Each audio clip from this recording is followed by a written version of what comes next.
Okay, starting off from where we left off in the last lecture, we looked at components. Now, what I'm really covering in this for the first 2 weeks are basic 3D Studio Max or basic 3D training. This like 3D 000, not even 101, as you'd have in courses in universities and stuff. Now, we're looking at other tools now. Presently, actually, I don't need these other ones. They may come in handy, but I don't need them. So here I am now, and I go to 4 on my keyboard, and I have my faces selected. I can pick any of the faces here. So I want to show you other tools which we'll be using, because for us to create our own tool, we need to first understand what tools are available within our environment. So there's no point recreating the wheel or recreating a tool that is already available for you around here.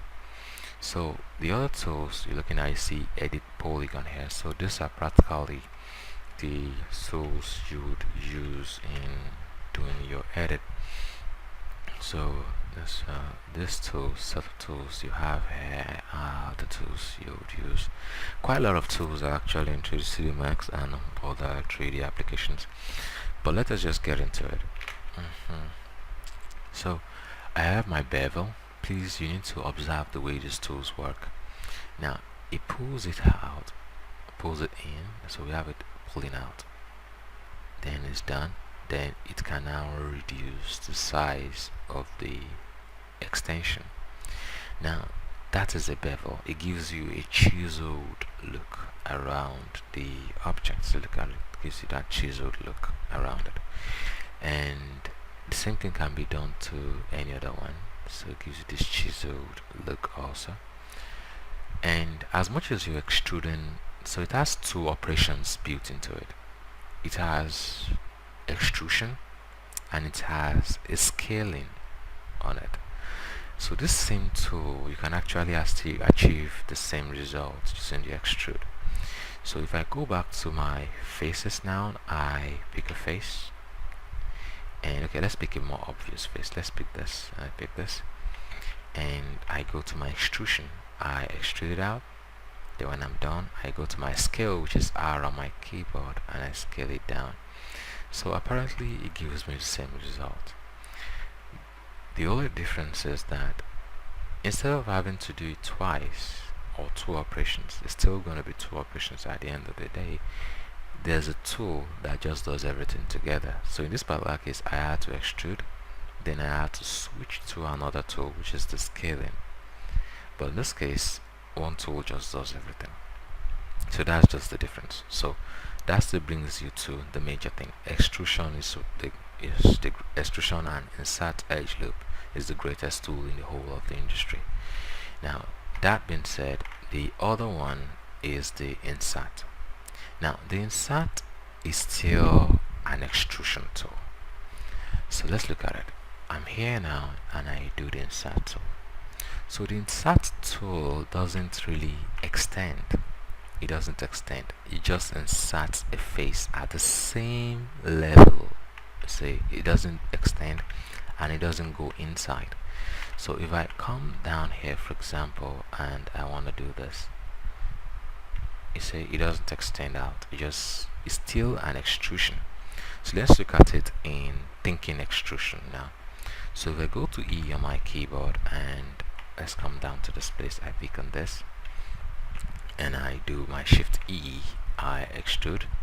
But in this particular case, I'll be extruding out, you see. But I'll just extrude and keep it at the same face level, then go to my scale tool and scale it down. So it's the same feature as this, but I still need to do a 2-step operation. That I extrude and ensure that the extrusion doesn't come outward, because it could come outward, and I go to my scale tool and scale it down. Now quickly, the set of tools you have here, which is set of tools you have here, you can also access them on your keyboard. These are navigations, or these are object navigation tools you use to move your objects around or your components around. So if you go back now, let's say I take it off, and wow, it's quite very early in the morning. This is around 4 in the morning. So this is my move tool, this is my rotate tool, and this is my scaling tool, and this is my object orientation tool. I would get into all of this later, but I think there are things you should have known if you used to 3D Max or any 3D application, but let me just go through it. So if I go to my pen tool, and this is my movement tool, move. If you want to move an object, this is what you use. If you want to rotate an object, you use this. If you want to scale an object or a component, you use that. And this is your world and orientation scale. I'll get to this later. This is your orientation tool. Okay, I kind of do a little bit of shorthand there, but don't worry. So get used to that. Now, and those tools are actually mapped to your keyboard automatically. You don't need to map those tools. They are mapped to what is called the QWERTY tool. This, if you look at your keyboard, you have a Q, a W, an E, a R, a T, and a Y. So this is your move.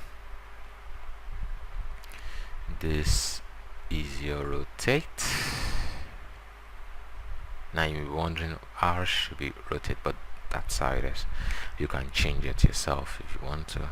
This is your scale, and this actually has nothing with 3D Studio Max, and this has nothing with 3D Studio Max. At least this does actually. Okay, this does. This is for switching to your top view, and this is for switching to your Y constraint. Don't worry, we'll get more into where we need to start using constraints. So this is for selection.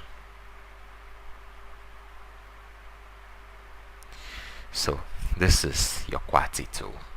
It's the QWERTY on your keyboard. That's that tool over there.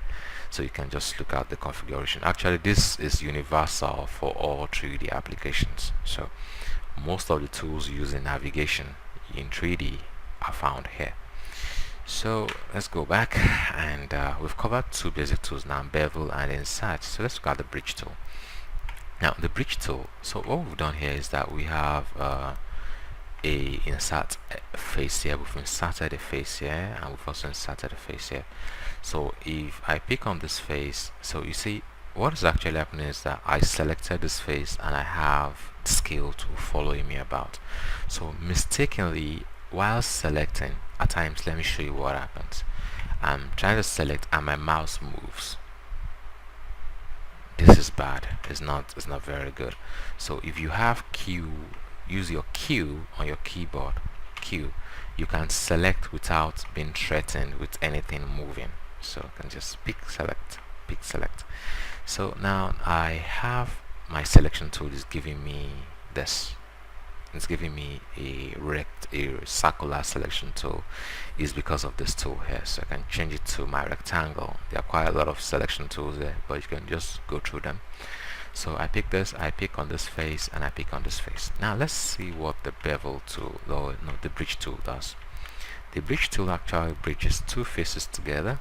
So bridge, pop, let's click on it, and it gives me this. So it gives me all through the geometry. So that is the bridge tool.